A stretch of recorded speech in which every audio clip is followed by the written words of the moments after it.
Okay, good afternoon. My name is Joachim Hammer. Welcome to Build and welcome to our session on securing your data with Azure SQL DB. I'm here alongside two colleagues, or one colleague, Jakub Szymaszek, and a partner, Richard Kaskell from Redgate. Richard wasn't on the original program, if you're a little surprised. So this was a decision that we made afterwards. And you probably know, SQL, Redgate, we have a historical collaboration that spans many, many years in releases. And recently we're collaborating with Redgate on some of the security things. So we thought it might be a great idea to have Richard and Redgate come and show some of the stuff that they've been working on. So hence the addition to the program here. As to what we're talking about this afternoon, it's mostly focusing on what's new, and new is a little bit is relative. So there's some stuff there that's still in preview. There's a few things that are GA'd. It's a little bit of a mixture, but it should give you an overview again of the direction we're going, what's new, what's coming, and then we'll close off with a little bit of a roadmap. So that's the plan. And again, as always, the session we're doing these sessions very informal. Feel free to come up into the microphone, please, if you would, and ask questions anytime, and we'll entertain them right then and there.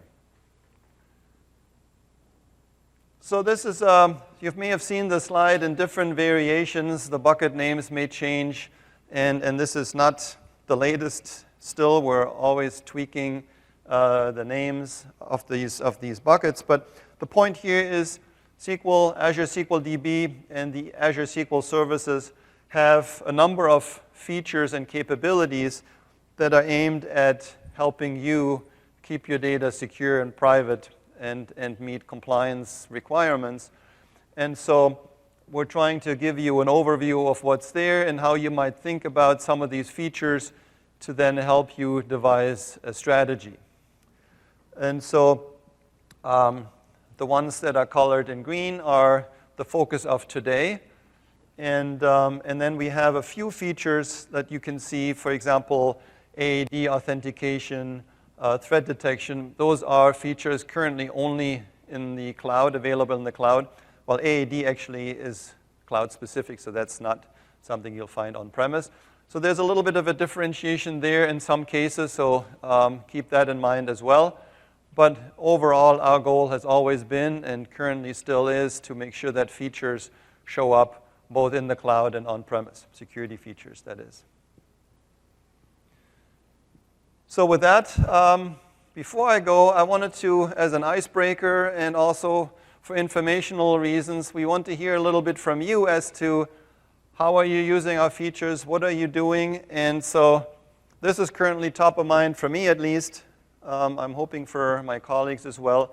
So raise your hand if you're currently using Always Encrypted. Now, Always Encrypted is that security feature that we've been talking about for a while that allows you to keep data encrypted in use. Anybody here who is using that currently?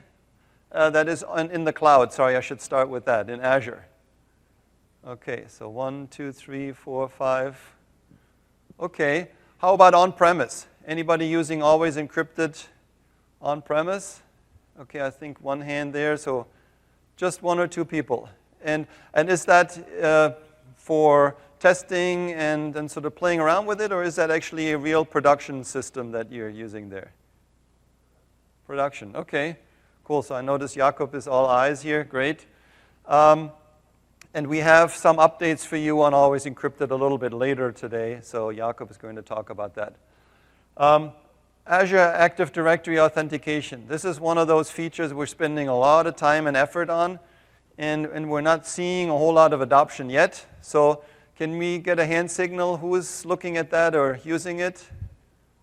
Okay, great. That actually seems more promising than what our telemetry shows these days. We are trying to get away from SQL Auth, making it easier to use AD identities, and the whole experience should improve that way, but I think we still have some ways to go here possibly. So the next couple of features, The reason I'm bringing those up is because we're also looking at maybe extending them a little bit. So data masking is a hot topic again with GDPR, of course. And we have a feature called dynamic data masking that's available both on-prem and in the cloud. Anybody here in the room who's using that by any chance? Nobody. Will be. Okay, good. Now, dynamic data masking, as you may know, allows you to create a mask and protect data as it is being returned to the application at the end of query execution. So we mask the result set, but we don't touch the original data, the source data. There's another way to do data masking called static data masking. In that, with that feature, we actually protect the data at rest, the original data. In fact, we would make a copy of the database. The typical workflow is you copy the database, you protect your sensitive data. The protection is permanent, irrevocably, so you can't go back after you do the masking. Is there anybody here who thinks that might be a useful feature? Okay, great. A couple hands are going up. Again, in the context of GDPR, I assume, maybe, or DevOps scenarios? Protecting sensitive data. The gentleman there, sorry? HIPAA, perfect. DevOps, excellent, good.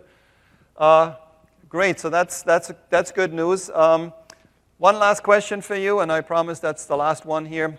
We have a feature called row-level security, which provides fine-grained access control, so you can create, again, policies in the engine that control access to individual rows in your table.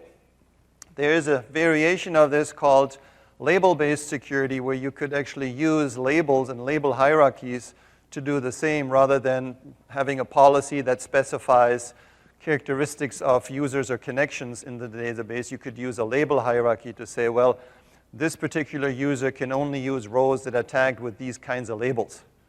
Is there anybody here who thinks label-based security might be useful or interesting? Good. Are you from the government by any chance, or? Sorry.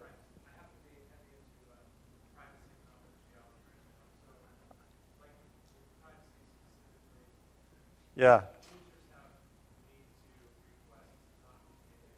Mm-hmm.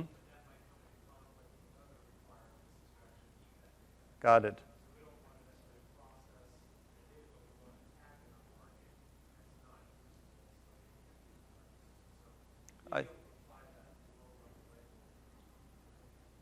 Okay, good. Well, thank you for your feedback. So we're in the middle of planning again. We do this, sort of regularly, and this is good input for us. It's rare that we get in front of a big crowd like this, and so thank you for your feedback here. And if you have anything else, I forgot to put my email address here, but if you want to talk to us afterwards, or if you want to have our email addresses for communication, then we'll be happy to do that. All right, so let's switch gears and actually start talking about some real features. And I'm going to start with a feature called vulnerability assessment. And there's a reason why this feature is actually the first one in my list, is because we view this as a starting point for figuring out how to secure your database. I mentioned earlier, you need to take a look at our features and then devise a security strategy. Well, vulnerability assessment, I think, is that feature that sort of serves as creates an initial assessment and then serves as a starting point for you to build a strategy around for your databases in terms of, what are the configurations, what am I protecting against, is this privacy, compliance, and so forth. So we have this tool. It's currently in preview. And as I said, it basically allows you to initially assess the status of your database, and then once you do this, it'll then continuously track where this database, the configuration of this database, to catch any kind of drift from a baseline that you can set. So you assess, create a baseline, you continue to monitor, and then this tool will tell you if there's any drift from this baseline. And this tool runs in both the portal, our Azure portal, as well as available in SSMS to work against your on-premise SQL Server databases. So it's in both worlds. I think the latest, I think you don't need the latest version of SSMS, but I think 17.4 right around there. And it's essentially, you think of it as a rules engine, and so our team has implemented a number of rules. These rules eventually will be extendable. They kind of mimic a lot of the current benchmarks that are out there, like CIS, for example, if somebody's familiar with CIS, Federal Benchmark for Security and Privacy. So these rules are similar to that.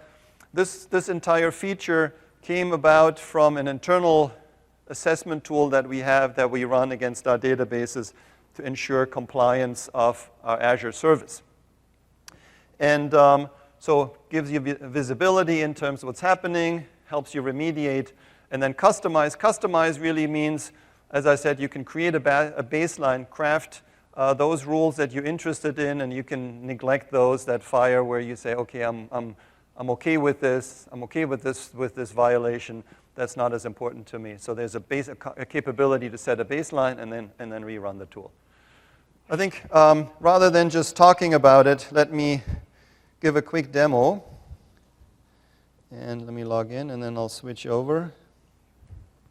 I think I'm on number 8.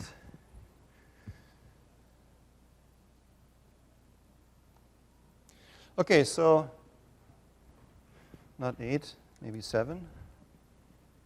Yes. Okay, so here we are in the Azure portal, and I've got a few things prepared. So let's take a look at this database here. This is AdventureWorks. This is one of the sample databases that you can create if you provision a database. And then on this blade here, you'll see a number of features and capabilities. Not as well organized as we wish. There's some changes that are coming, so keep watching. In a couple of weeks or so, we'll have a better experience, especially around security. But right now, I'm going to choose vulnerability assessment. Here we go. And so this brings up the VA blade.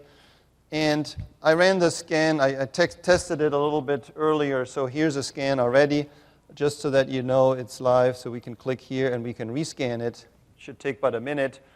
And then what comes back is a list of rules that failed. Failed meaning they detected a vulnerability, and then some number of rules where the database passed. And what's nice here is, so in this case, I have 9 failing checks, and I have 39 passing. What's nice is now I can actually go and look at this dashboard, and one by one look at the rules that are failing. Let me just show you those that are passed. Very similar experience. And so I can go down this list now and figure out which of those checks really mean something to me and which ones do I want to ignore and maybe include in my baseline. And if you look over here, the rules are actually organized in terms of the perceived risk. So we group them. We took a stab at grouping them based on what we think are high-risk rules, like principles, for example. There should be a minimal set of principles that have high-impact permissions.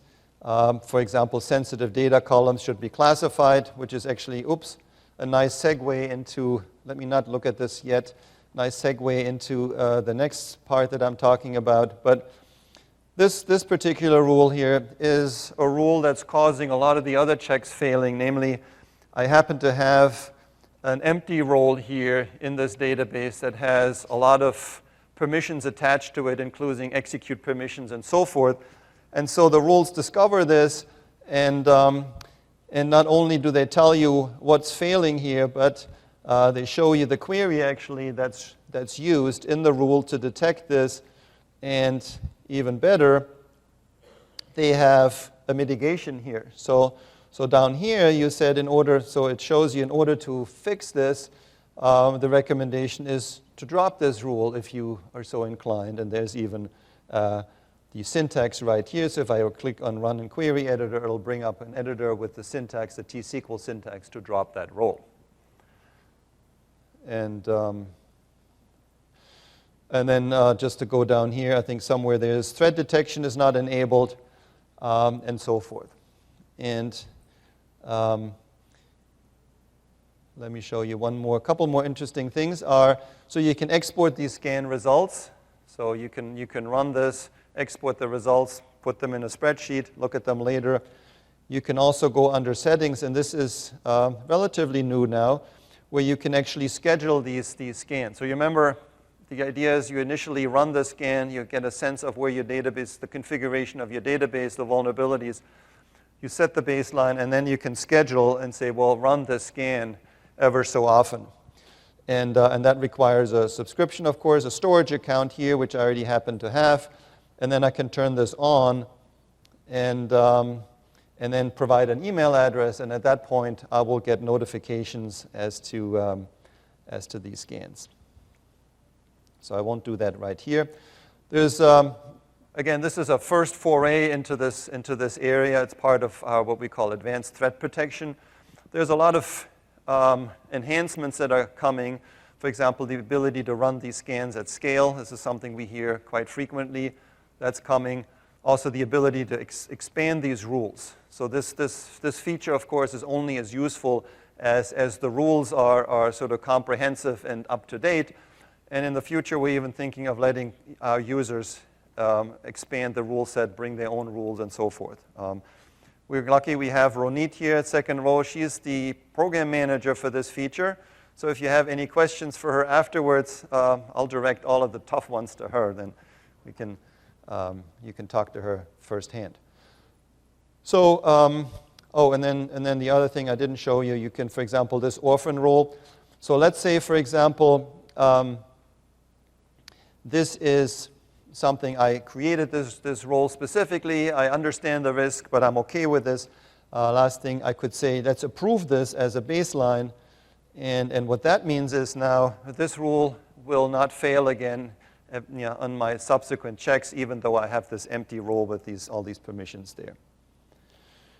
Cool. So that's vulnerability assessment. And let me quickly switch back for 1 second. One of the rules there that you saw was sensitive columns should be labeled. And they should be labeled because we want to make sure that we treat them properly. Well, that brings me to the next topic, namely, we have a new feature called data discovery and classification. And that's the tool that gets invoked from the VA tool to do exactly that, namely to classify sensitive data and then label it and then use that as a starting point for additional actions. Now, I think we all know why that's needed. So the reason you want to identify sensitive data and classify is because you want to make sure it's protected.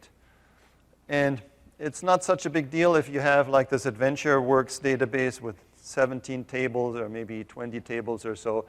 But if you have a large database with hundreds of tables, sensitive data can be anywhere. And so having a tool that actually does this automatically for you is critical. Again, we have GDPR, we talk to customers regularly about their DevOps scenarios. So there's a real need for making sure that I know where the sensitive data is. I can protect it, and I can protect sensitive or subsequent actions against that data. So this is where this tool comes in. And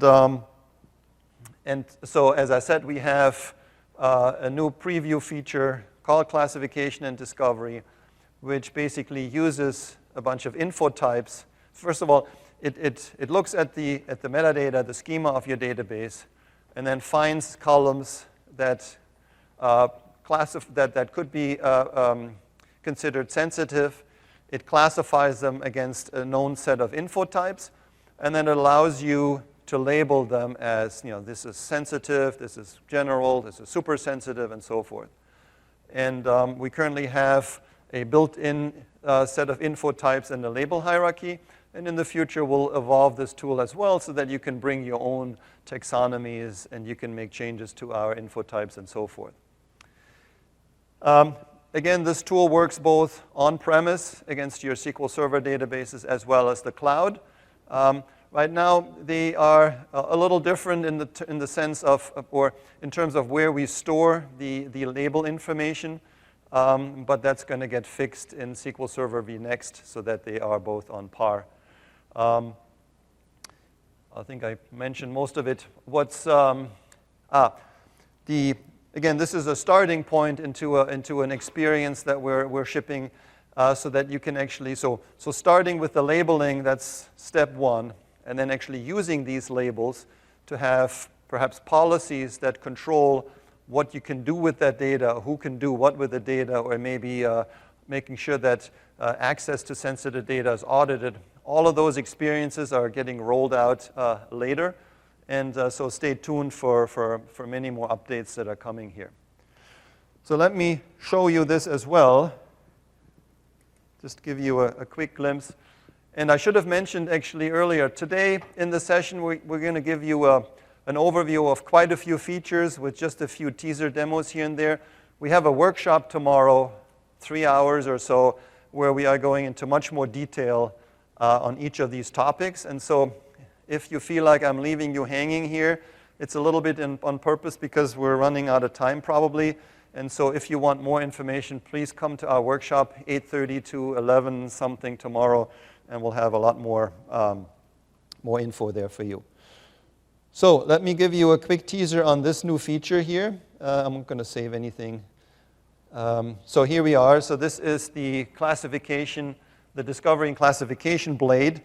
And I'm on the same database again. And right now, I haven't done anything here yet. But if you notice, it has already. So I ran. So I have a recommendation up here already. So the tool already looked at this AdventureWorks database, those 16, 17 tables. And it made a recommendation for what it thinks are sensitive columns. And so we can now take that route, or we can say, I'm ignoring this, and I'm going to do my own classification. So let's say what the tool suggests. So it found 18 columns across my schema where it thinks you have potentially some sensitive data. And you'll notice there is, it's across all the different tables, and you'll find things like mobile number, username, address. But you may also see things like Führerscheinnummer. So if you speak German, then that means it's a driver's license number. So the tool actually knows in a limited fashion. It understands different languages. I mentioned earlier we're using the metadata. So that's where that has to come in. So it's a little bit multilingual. And it basically does pattern matching against the columns and the labels. And it identifies those that typically contain sensitive data. So all of this is flagged, and it's matched it against the info types that are in the system here. So things like national ID, my mobile phone number is probably contact information, maybe username could be a credential here, names and so forth. And then it matches it against, or it attempts to assign a sensitivity label to it, so whether or not it's confidential or not. And so what you could do is here, I'm just going to accept all of this. And when I do, I get to this view, and I can still notice, I can still now go over here and say, well, okay, let me do some fine tuning here. So maybe, I don't know, maybe it's not confidential here, this tax amount, maybe that should be highly confidential. Or maybe the phone number is really not confidential in the sense, so maybe I'll just make it general. So I think you get the picture. You can just basically do a little bit of fine-tuning here, and then I always have to make sure that I save this, otherwise I'm looking at my demo and things are not working properly. So we can save this, and now what we have is, now we've classified our database, so we get a little visual here saying you have these types of info types and these types of labels. And based on this, we can now, in the future, figure out, well, okay, with this database, I have to make sure that my columns are treated appropriately. Now, there's one more thing that I want to show you. I have one more query that I want to run. And should have opened that earlier. Here it is. So this already ties in with auditing. So what we could do is, assuming that you have auditing turned on, and I didn't show you this, but here's a tab, auditing and threat detection. And so I have auditing turned on. I have a storage account. Whoops, don't want to do that. So now what we can do, now that we have the database classified appropriately, what happens is if I actually run some queries, so there's some predefined queries here. Okay, let me run this again. So now what I do with these queries running against my classified database, I can actually go and look at my storage account, and I will see that, and this takes just but a minute, I will see in my storage account that access against these columns that are flagged as sensitive will actually show up in my audit records. So this is the first sort of integration that you see where having a labeled or a classified database will actually pay dividends down the road because we are already flagging those in the audit records. So it's a big table. I should have scaled it down, but these are, if you're familiar with auditing, these are these typical audit events that are coming back. But if you look all the way over here, these labels are, if you look at the last column to your right, these labels that we just created earlier or that we just attached to the database, they're actually flowing into audit now as well. Okay, I'm going to pause here because I want to invite Richard up on stage. Richard is from Redgate, and what Richard is going to show you is he's going to sort of pick up where I'm leaving off. Redgate and SQL have been collaborating on security, on building tools and experiences together. So Richard is going to show you a similar experience on-prem, I think, Richard, right? That's right. And that the important thing here is that Redgate actually uses our taxonomy, the same labels and info types that you saw. They're built into Redgate as well, so there's a lot of overlap. So if you wanted to classify your database and then use some Redgate tools to sort of build an experience on top of that. Okay, Richard? Thanks, Yuki. Sure. Okay, so I'll just switch back to the slides for a moment. Number 5, I think. Okay, so I'm Richard McCaskill. I'm a product manager for Redgate Software. If you're not familiar with us, we've been building tools for the Microsoft Data Platform for about 18 years now. We're based out of the beautiful city of Cambridge in the UK. We have a couple of US offices as well. And in the past 5 or 6 years, we've really been specializing in database DevOps, in delivering tools to support build and test workflows for teams, software teams working with databases who want to bring the same sort of DevOps principles of iterations and speed and reliability and predictable behaviors to the workflows, including databases as well. And I'm here today because the SQL security team invited us up because we've also seen a tremendous upsurge in interest among our customers in build and test, in classifications, in protecting personal and sensitive data, and enhancing their workflows to automate those things. So that's Redgate. I'm going to take you through a scenario which is something we call provisioning for dev test. And this is the scenario where developers really want to have the most realistic and up-to-date data available so that they can exercise their code against realistic environments as early as possible in the pipeline. Now, that's challenging enough to deliver them in realistic environments because, of course, there's data that needs to be moved, there are changes that need to be made. At the very least, there are permission sets that need to be swapped out. It's also challenging to automate that process to make it repeatable and self-service, which is the ideal. But it's become even more challenging because database administrators, more than ever, are aware of the need to protect sensitive and personal data.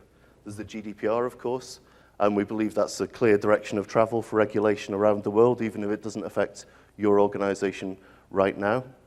There's increased awareness of data breach risk. We can't have missed the data breach epidemics, really, that are happening.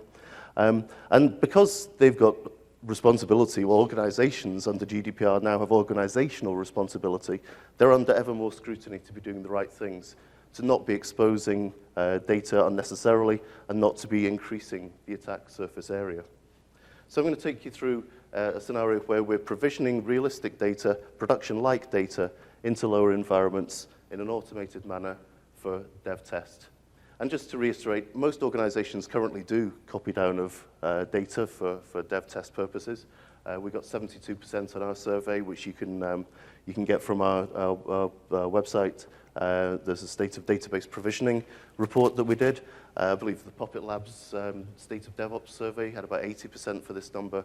It's a very, very common workflow.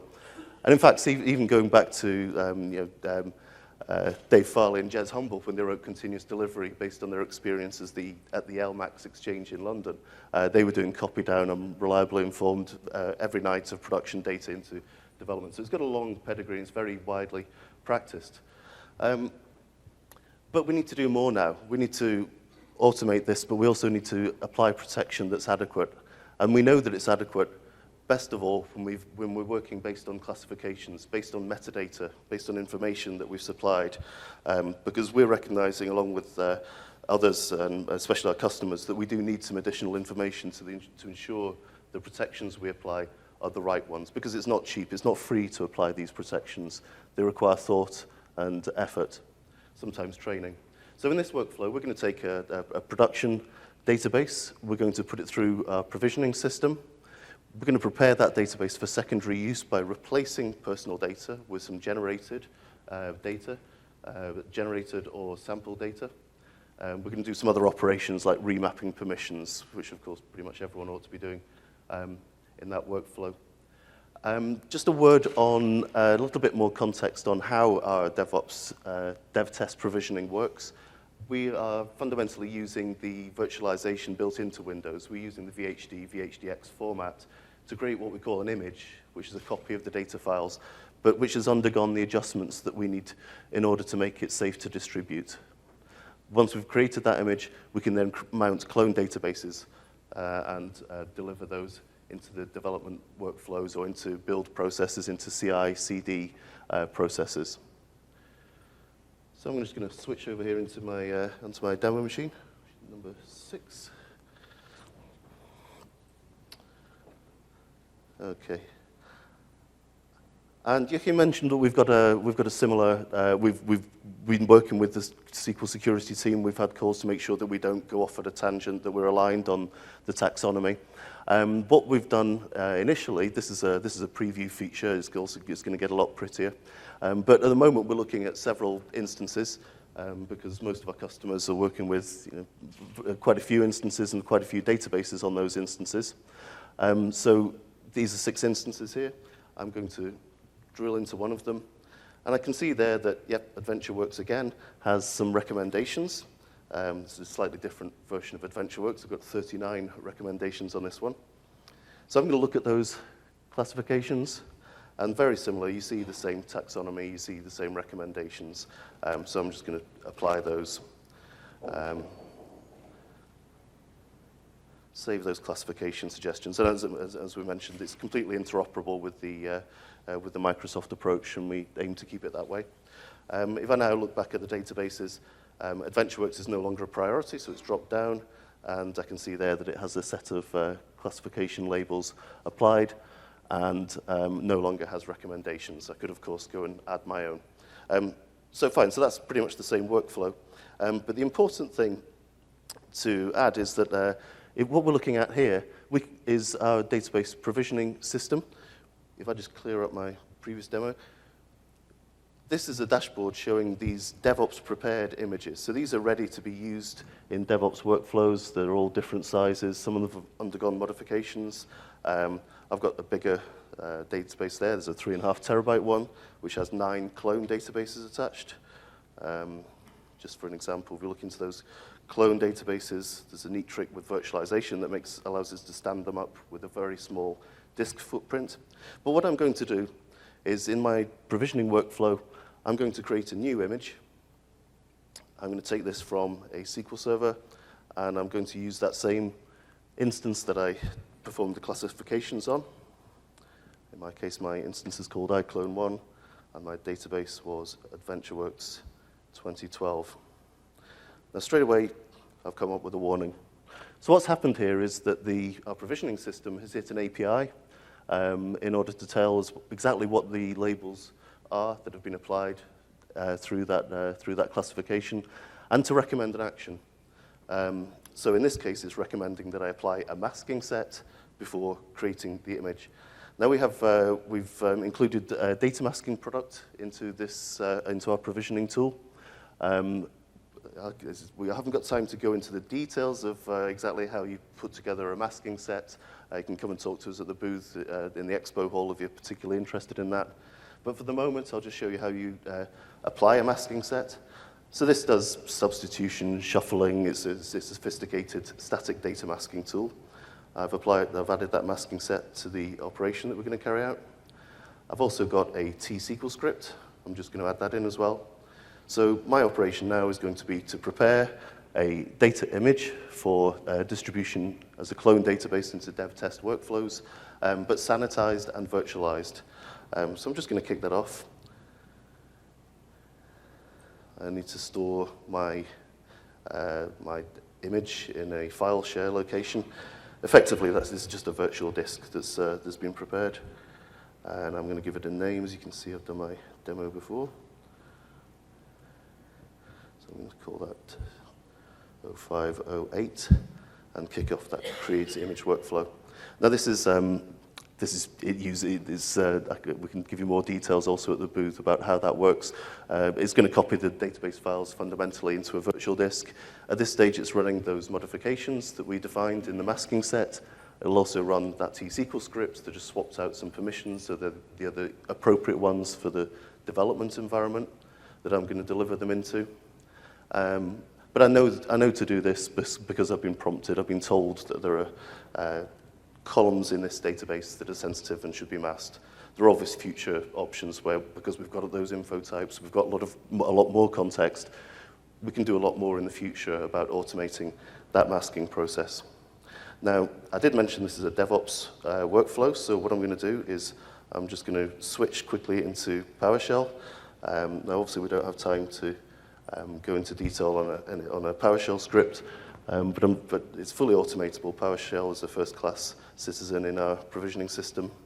And if I switch back, I can see those clone databases being delivered into developer workstations. That's how long it takes to stand up a clone database, regardless of the original size, because it's just mounting a virtual disk.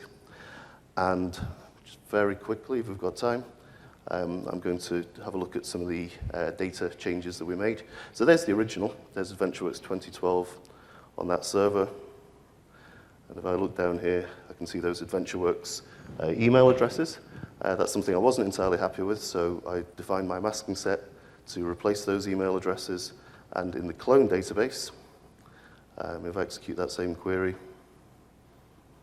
I'll see that I've got some generated email addresses in place of those originals. Of course, there's a lot of complexity in static data masking, and there's all sorts of, tokenization was mentioned. This is a very simple example of delivering a DevOps database with using the classification labels. So we've done a shift left workflow for database DevOps, but using classification labels that's aware of what we ought to be doing. Okay, I'll switch back to the slides. Thanks very much.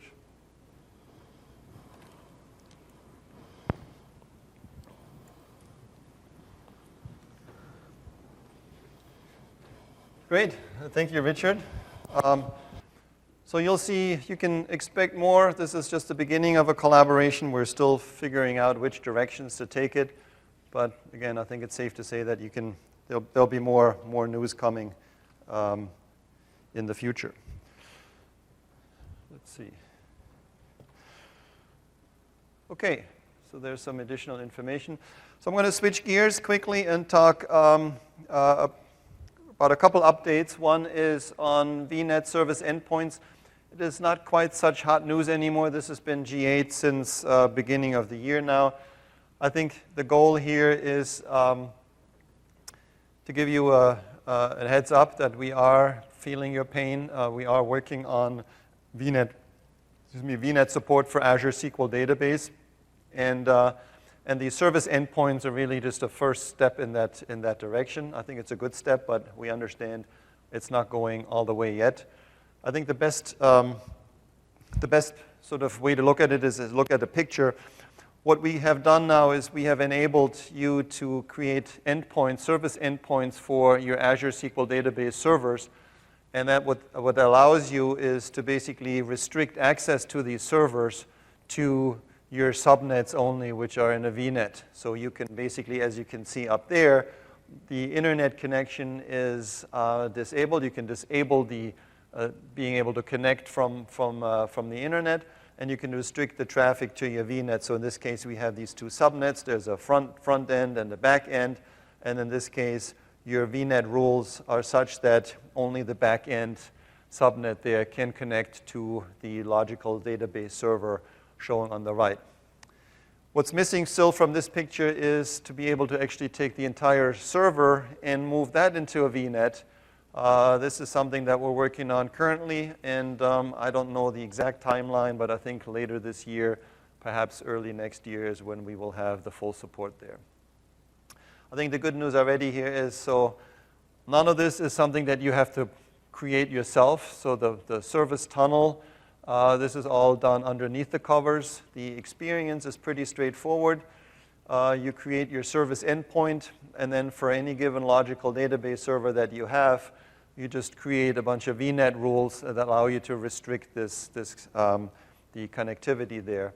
And finally, the traffic across from the subnet to your server, all of this remains on the Azure backbone. So I think that's an update for you. We are working on full VNet support. If you are looking at managed instance, on the other hand, and there's a bunch of sessions here this week, there the situation is already better. There we have support, VNet support. There's some architectural reasons why this is a little harder here, because SQL DB, after all, is a multi-tenant system. And so the implementation of VNets there is a little bit more complicated than in the case of managed instance, where you basically are the sole occupant of a tenant. So there's, you'll have access to the slides, and after each section, actually, in the slides, we have some additional links and information that you can peruse if you want to dive deep dive on the topic. Okay, we'll stay on access control for a little while still. Here, the update for those of you who use Azure Active Directory is that we are supporting multi-factor authentication now, which I think is good news, and I think we've seen some interest here as well. MFA is supported for a bunch of features, including SSMS and so forth. We'll show you on the right-hand side there, there's an update on sort of our rollout, which is gradually across the different tools.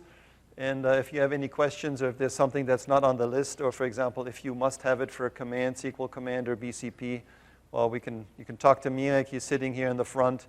He's our program manager for AAD MFA, and he may have some more details for you if you're specifically waiting on something there. I think what I do want to point out, so if you're using SSMS, you may have noticed there's a new authentication option in there. It's universal access, and this is basically our new interactive mode that supports MFA, and you don't need passwords anymore. So this is good news. I had a gentleman come to me and talk to me earlier about getting rid of passwords. Well, this is one way to do so. We do support both MSA and non-MSA accounts. So I'll give you a quick demo here in a few minutes. I'll use my Outlook account, and we support MSI as well. The way you control MFA is through conditional access in Azure Active Directory. There's a whole menu of options that you can set, including you can restrict access to only certain devices, certain clients, applications, and things like that. And the other good news is that you can configure this without having a domain administrator make any changes there. So let me show you quickly, and for that,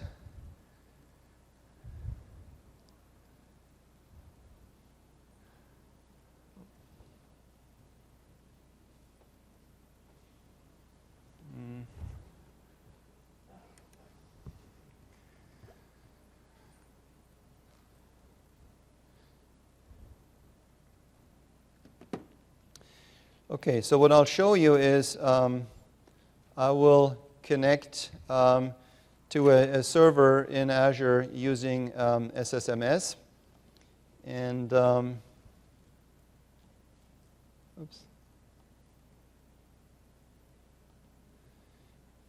And so here is the new option, Active Directory Universal with MFA support. And so all I need to put in here is my username. And so this is an Outlook account. And so when I connect now, two things will happen. It'll ask me for my password. This is my Outlook password. And then the way I configured it with conditional access, I configured it to use to send me a code to my cell phone. So I get a text here in a second. So let's see how that goes. Okay.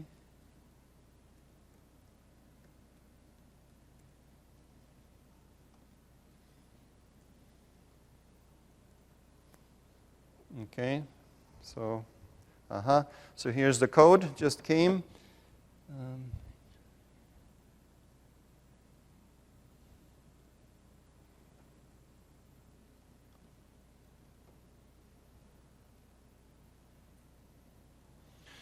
Cool, and so now I'm connected. So here's, this is my server, and I don't think I have any databases in here, but that's not so important for this point. So again, the idea here is with MFA, you can now have two-factor authentication. It works for SSMS and a lot of the tools. We're rolling it out across all the drivers, and that should probably be, I don't know, by midsummer or so.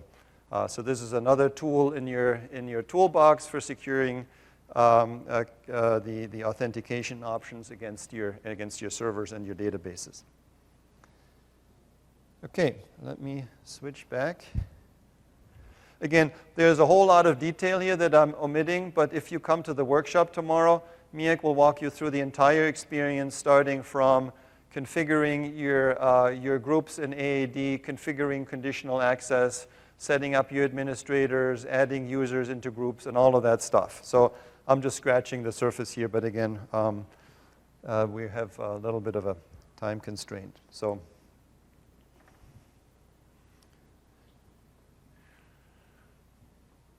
And again here, there's some information that you can peruse.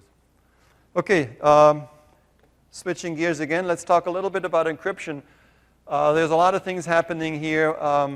On the TDE aspect, we've gotten quite a few comments from you saying the service managed stuff is okay, but it's not working for us because either for compliance reasons, internal policies, and so forth, we need to be in control of the TDE protector, the asymmetric key that's used to basically encrypt and decrypt the database. So we listened, we knew that had to be done, and so the news here was that just a few weeks ago we finally GA'd this feature. It's known as TDE, or with BYOK.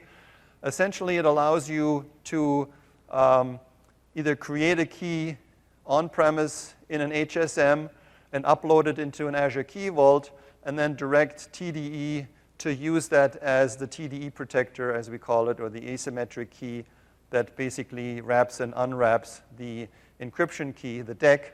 Or you can use Azure Key Vault to create the key and then use that as a TDE protector. So both options are supported. And essentially, you have now control over the key itself, how often you want to rotate it, and things like that. It's the same encryption that we have before. The experience is both in the portal as well as with PowerShell. There are a few nuances and I'll show you a demo here, so let me quickly go over a few highlights here. One is just with on-premise TDE, now that you're in control of the key, there comes a lot of responsibility, namely if you lose that key, if for some reason the key is deleted, it's gone, the data is gone, there's nothing we can do. So calling us is not going to make any difference here. So you really have to take good care of this key, and so we put a bunch of safeguards in place after we've learned, or some customers learned the hard way during preview, that this is not to be taken lightly. So number one is When you create the Azure Key Vault now, temporarily you have to use Azure PowerShell because we require you to enable something called soft delete, which is basically a two-stage, think of it as two-stage delete. So we won't allow you to delete the key outright. We have the soft delete in there, which allows you basically to delete the key. The key goes into a recycle bin, and then in order to really get rid of it, you have to do a hard delete or a second delete. So that's now not optional anymore, that's mandatory. So there are three options for this delete. There's the purgeable option, which is the default, namely when you delete, you do the soft delete, and then you have to do the purge afterwards. But you have control over that as well. You can actually click it up a notch and say, I want to make it non-purgeable, meaning you can't actually purge that key. Or you can do, say, a do not cancel. That's the strongest option, which actually allows anyone from deleting the subscription outright and getting rid of all the resources in there. So this is one level of protection we built in. The other level of protection, this is again more guidance, is we urge you when you use GODR, for example, to make sure that you have multiple key vaults in place so that in the case of a failover and on the unlikely event that the key vault in the original region is unavailable, your databases are still available. So good practice is if you use GODR and you move your data into another region, create a second key vault there as well. There's a whole set of guidelines that my colleague Alice wrote up that basically show you the best practice for configuring TDE. I think it's good reading if you're interested in using as production. Everything else is pretty much straightforward, so let me show you just quickly what we can do here. So back to the portal.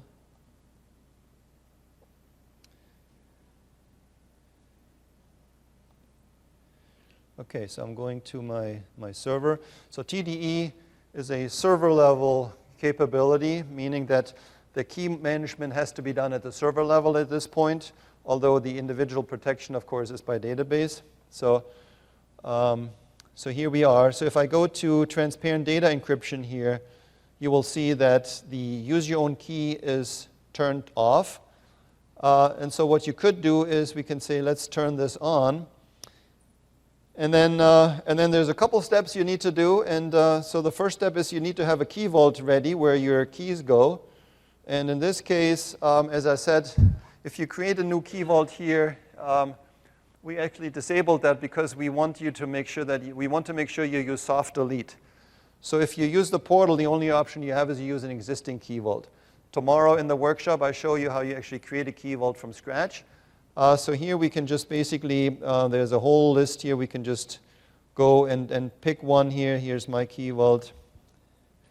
And now that we have a key vault, we can now either pick a key or we can create a new key.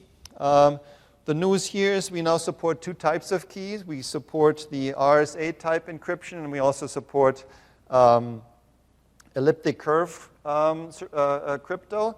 So you can choose the type of key, you can choose the length of the key, and don't set these here. That's, again, good practice is to not set an expiration date, because if you do, you forget about it, all of a sudden your key stops working, your database is unavailable. So, so let me pick this key here.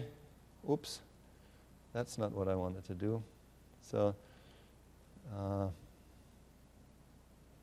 here's my key, make that the default. And then I'll save it. And there's a whole lot of warnings here, so make sure you heed the warnings, treat that key with care, back it up, and things like this. So now that we've turned on TDE with user-managed key here, if we now go and look at our database, for example, our AdventureWorks database, and here we see data is encrypted. Encryption, by the way, is by default. I forgot to mention that earlier, but it's service-managed key. Now we have user-managed key. I'm in control of the key, and it works for the entire server there. Okay, that is pretty much it for TDE. So my colleague is coming up now. Let me see if do you need to warm anything up here? Are you good to go? Maybe a little bit. So here's some additional information. I think this is good reading, and we'll stay with encryption now. We'll talk a little bit about Always Encrypted. Always Encrypted is our flagship encryption feature, and Jakob is going to talk to you a little bit about some advancements we've made there. If you're familiar with the first version, yep. I think you'll really like what Jakob has to say. So right. So a few of you raised hands when Joachim asked who is using Always Encrypted, but to bring everybody on the same page. So this is the feature we released in 2016. It's a client-side encryption technology. So what it does, it encrypts data before on the client side. The client driver does it transparently inside the client application. Before the data is sent to the database, right? And then the driver inside the client application transparently decrypts the data retrieved from the database. So what it means is that SQL Server instance, the database system, whether it's on-premise or in the cloud, never has access to that data that is protected with this feature in plain text, and it doesn't have access to the keys protecting, encrypting the data either. What this implies is that you can pretty much put this database in an untrusted environment, if you will, or in other words, you have more control over the data now because you are not exposing the data in plain text in the database system. Therefore, the data is protected from some high-privileged users of the database environment, such as potentially malicious insiders, database administrators, machine admins, or cloud administrators, right? So even if you host your database in the cloud, if for any reason cloud is infected with malware or your data center on premise is infected with malware, that malicious code will not be able to access the data in memory of your SQL Server process because the data is encrypted. That's what we call encryption of data in use, or protecting confidentiality of data in use, right? Now, the problem is that client-side encryption typically comes with some fairly unpleasant side effects, right? So in the case of a database system, what we just said means that the SQL Server, the database system, doesn't have access to the data in plain text, right? So it's a great security, but the problem is that the database engine cannot really perform computations on the data, cannot reason about the data, cannot process queries that the applications submit to it, right? So this is the main challenge, the main problem that this entire feature is really focused about. The main value proposition of this feature is a solution to this hard problem of how to provide what we call confidential computing capabilities in the database environment, right? So how to enable SQL Server to perform computations on your data without revealing this data to potential malicious attackers that can infiltrate your database environment, right? So in the initial version of this feature, again released almost 2 years ago, we made a little step, a small step towards solving this problem. Namely, we implemented the deterministic encryption algorithm, which provided an ability, SQL Server with an ability to perform equality comparison on columns or data that is encrypted without knowing the plain text values and revealing these plain text values in the database environment, right? But of course, this is not sufficient in many customer scenarios for many applications. For example, if you want to do some pattern matching on the data that is encrypted with the current version of Always Encrypted and with most, or if not all, other third-party client-side solutions, you have to download all this software to the client, all this data to the client side and perform computations there, right? So the way we're trying to solve this problem now, or to provide more capabilities in terms of operations that you can perform on encrypted data, is by leveraging technology that is called secure enclaves. How many of you heard this term before? An enclave or a T, trusted execution environment? Okay, I see a few hands. So an enclave is a protected region of memory, right, which is contained in a hosting process. So in our case, a SQL Server contains an enclave, a protected region of memory that appears as a black box to that hosting process. So SQL Server cannot access the inside of the enclave. It cannot see the data or the code inside the enclave, right? And the same applies to all other processes and even the operating system, the kernel of the operating system. Nothing on this machine that contains the enclave can access the memory of the enclave, right? So how does it help us in providing these rich confidential computing capabilities that we aim here with this feature? So what we have done, we have basically refactored the SQL Server process so that it delegates certain computations on encrypted data to the enclave.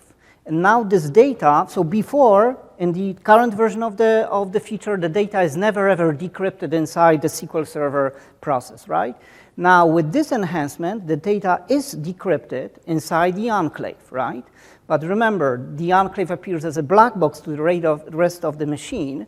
Therefore, it is okay and it is safe to decrypt the data there, right? And now the code running inside the enclave, which is a small portion of the SQL Server code base, responsible for evaluating certain expressions in SQL queries, can perform rich computations on the data because now it has access to the plain text, right? But remember, we're doing this in such a way that this data, although it's decrypted, its plain text inside the enclave, it's not revealed to potential attackers in this database environment, right? So this allows us to provide richer computations on sensitive data without revealing data in plain text. We're starting with support for pattern matching like predicates and comparison operators, but this architecture essentially will enable us to support more operations in the future, right? So the idea is that we will deliver these rich confidential computing capabilities through this technology.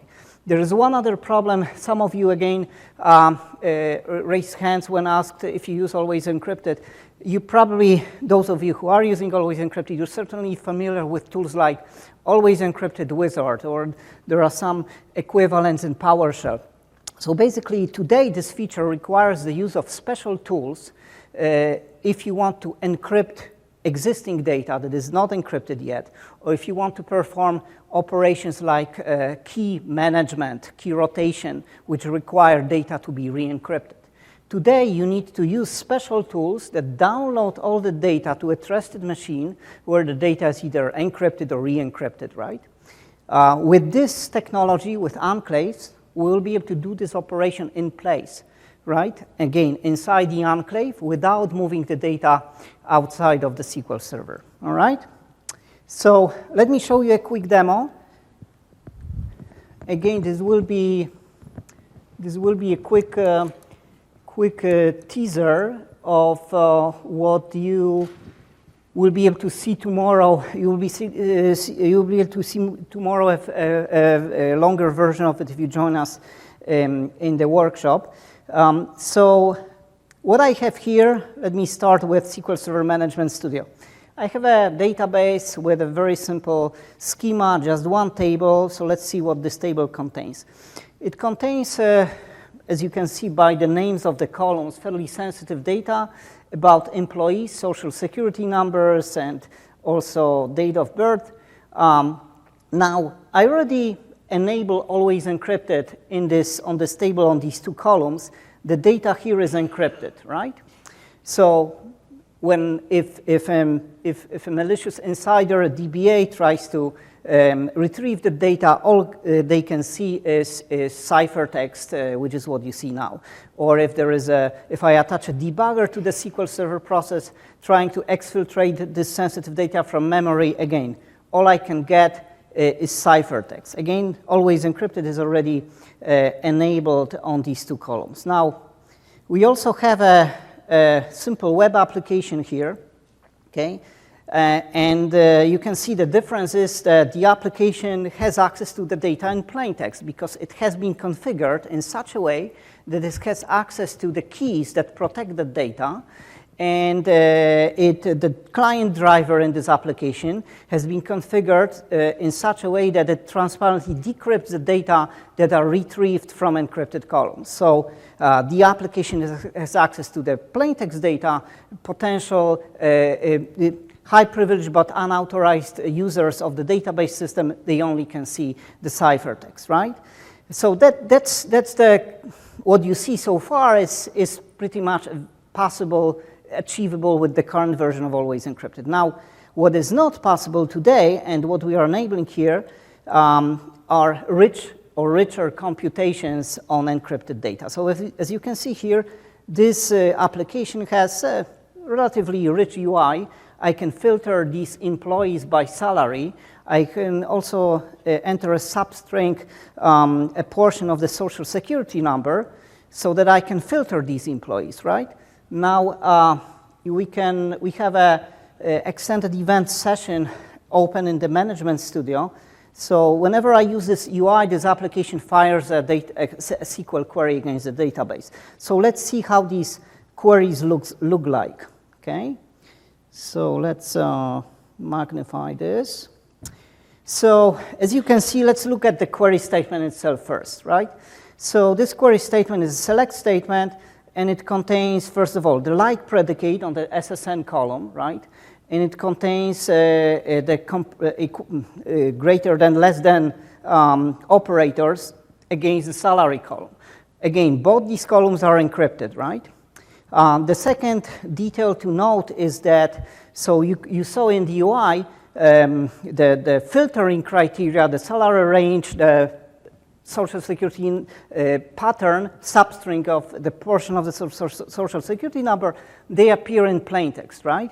But here, this is what the SQL Server gets.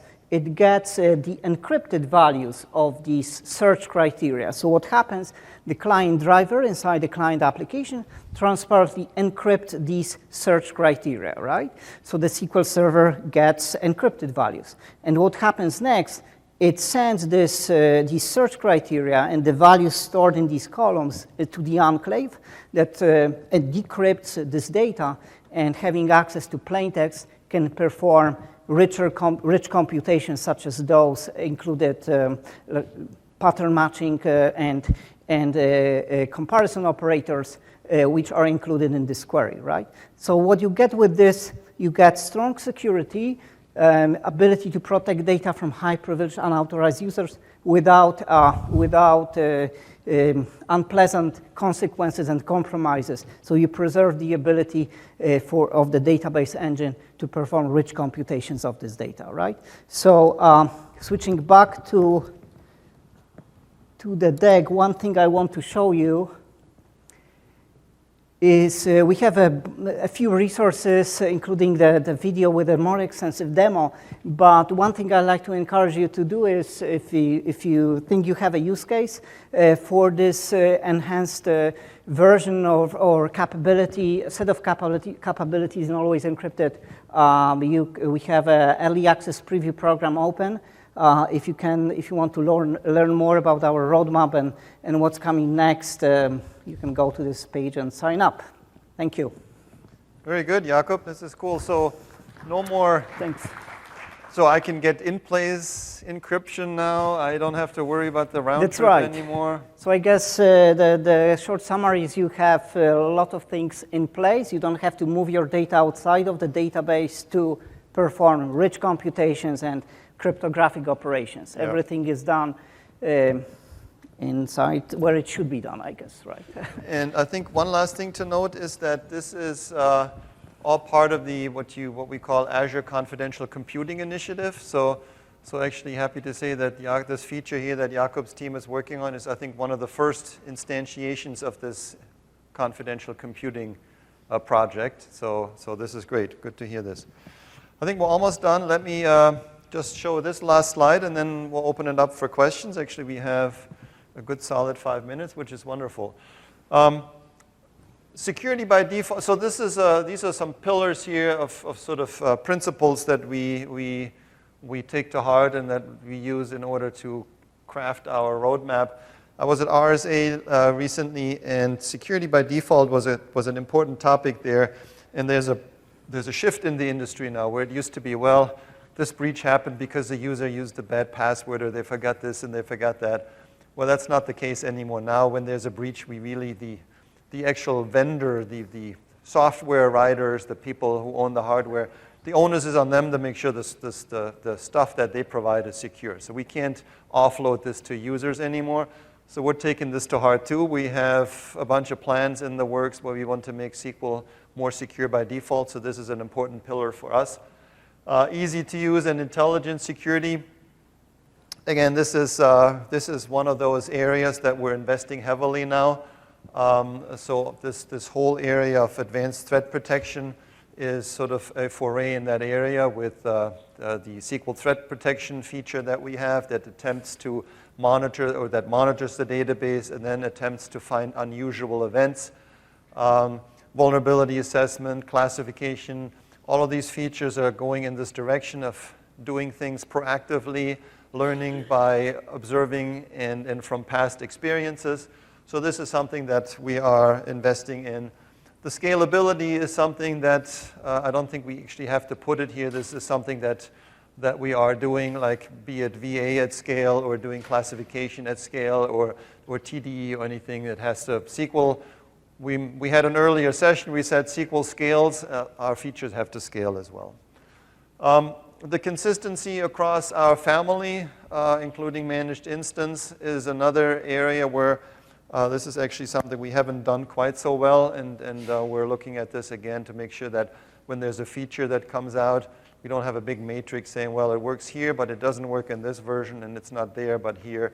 So for example, DW is an area where we're actively trying to close some of the gaps that we have in terms of security.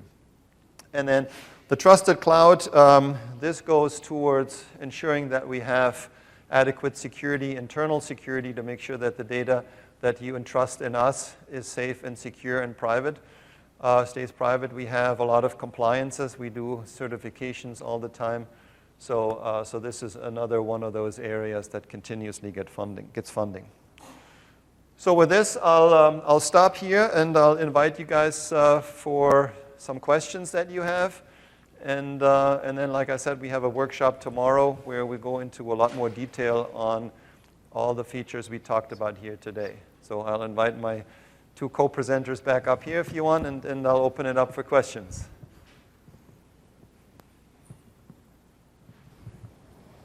If there are any. Yes? Are there any possibilities where we can assign multiple labels to certain columns or certain type of data? So I saw confidentiality, GDPR, sometimes they overlap. yeah, so the question is it possible, or in the future, will you support multiple labels being attached to an object? Because there may be some overlap. I think the answer is yes. I don't know what the roadmap here is, but there's a lot more work coming in terms of the label hierarchies, and so we're expanding. We're looking into that. I don't have an answer for when that might arrive, but I can get you in touch with the right folks to make sure that that's something that we're looking at. But I've seen these use cases. We do internally go and do GDPR readiness for Microsoft for SQL as well, and we have run into exactly those use cases as well. And so we have internally ways to do this, but yeah, I think this is something that will have to show up. So I'm not sure on this unstructured data side, you have Azure Information Protection product, AIP, Mm-hmm. and you manage labels through their classification. You use your own taxonomy. Mm-hmm. Would you have a centralized console where you can do information protection in general for your organization, that way you're not going to different consoles or portals to manage? Yes, so just let me repeat. The question is, I know of Azure Information Protection, or actually it's called Microsoft Information Protection, MIP now. Will there be a place, or will you work on something, a dashboard, where I can do my label, my classification, manage my labels wholesale rather than having to go to each individual service? And the answer is yes, it's going to be the Azure Security Center. I think this is where this will land, and you'll see a lot more than just a dashboard. You'll see the ability to actually create policies there that will now act on the protection that or that defined protection based on the labeling that is done in these individual services. Structured data also. 'Cause I know Azure is for unstructured. It'll all be, the idea is eventually have it all managed Microsoft information protection. This information protection is all basically going to have one Uber management where And this, yes, it'll be for different services, not just for SQL, but also for Cosmos DB and some of these other services as well. Yes? Yes, so I guess we have a use case, it's for the on-prem SQL Server. So we have a use case about the segregation of the duties. So we have actually people work for us. They're not actually our employees, they're like offshore people. So we like to protect the data, but they're actually sort of like administrators, right? So we don't really want them to see the data. So is that the later feature, like providing will be something like this solution to help with that? So because I think we have a concern is that if they see the data, they can potentially export the data, I guess, to other places. So at the same time, they are sort of like administrator, right? We actually want them to have the access to the database. So will be I guess, a solution Sure. potentially for that. And this is actually on-prem. So at this point, we don't have a plan to move them, at least cannot move them to the cloud yet. So maybe some of the features that we cannot use, at least from Azure. So let me rephrase the question quickly. So you have a concern that, and this is for on-prem, that you want to make sure that you have finer grain sort of protection mechanisms for your users so that you can create and you can manage permissions in such a way that some users can see some data, but not everything. They can do certain actions. So this goes towards separation of duties, I think. And what I didn't quite catch is, are you looking to move to the cloud and you are satisfied with on-prem but not the cloud, or you not? I think we're planning maybe in the future, but I think our cloud migration is not there yet. This is probably going to run on the IaaS environment, which is probably not there yet. So I think there's a plan, but at a certain time, I think the project team is looking at a solution at this point for the on-prem. So, idea of this protection platform. Mm-hmm. Right. Right, where you can apply, the parameters and prepare the data on-prem prior to being moved into the cloud. So, but there's that whole segregation of duties. Yeah. Everybody, they can be DBA for SQL Server admins, but you don't want them to actually access the information to take this. So I think there's a longer answer possibly in store here, but to sort of make it short from my end, and we can take it offline too. We have some gaps in sort of how do permissions are assigned and how we control permissions both on-prem and in the cloud. I'm not sure we'll be addressing that immediately.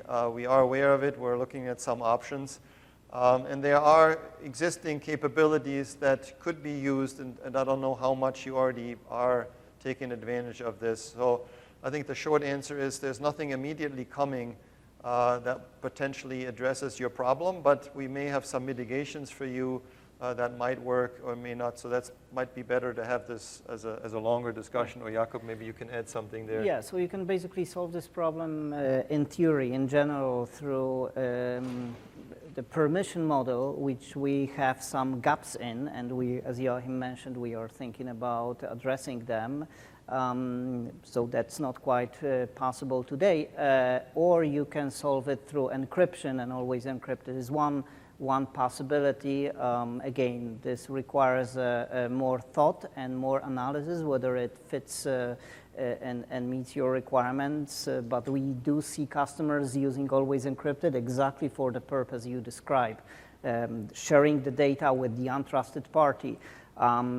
Or if if you can create a copy of the data rather than sharing the production data, then this opens an avenue for some kind of a static masking or data masking solution, and here Redgate or us in the future can help as well. We do actually. We see training in classroom use cases as well, actually, Right. for our DevOps provisioning.